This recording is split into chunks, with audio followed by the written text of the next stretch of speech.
अस्सलाम वालेकुम dear parents, कैसे हैं आप? उम्मीद करती हूँ बिल्कुल खैरियत से होंगे।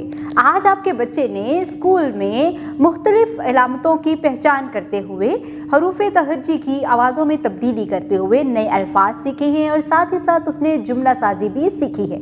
जुमला साजी में उसने जुमलों को पढ़ना भी और लिखना भी सीखा है। क्लास में बच्चों को बहुत सी एक्टिविटीज़ करवाई गई हैं। उसके मुताबिक क्लास में क्लास वर्क भी करवाया गया है।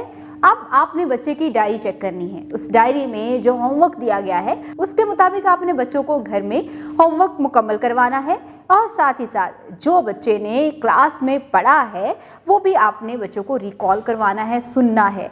जब बच्चा उसको बेहतर तरीके से सुना सकेगा, बोल सकेगा, उसके बाद आपने बच्चों को लिखने की प्रैक्टिस भी करवानी है।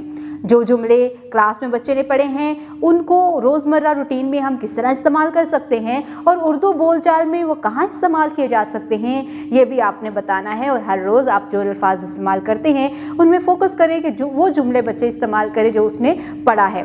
बच्चे ने पेश की अलामत के बारे में पढ़ा है, जज़म की अलामत के बारे में पढ़ा है, शद की अलामत को पढ़ा है और नून गुन्ना की अलामत को पढ़ा है। आप इन तमाम अलामत के मुताबिक जो भी अल्फाज बच्चा रोज़मर्रा रूटीन में इस्तेमाल करता है आप उनकी निशानदेही करवाएं और बच्चों को भी बताएं कि वो रोज़ इन अल्फाज का इस्तेमाल करता है अपने बोलचाल में। अब वो उसको पढ़ना भी सीख गया है और लिखना भी सीखता है, तो आप बच्चों को प्रैक्टिस करवाएं। जो वो रोज़मर्रा अल्फाज बोल रहा है उसके छोटे छोटे जुमले बना के बच्चे को लिखने की प्रैक्टिस करें।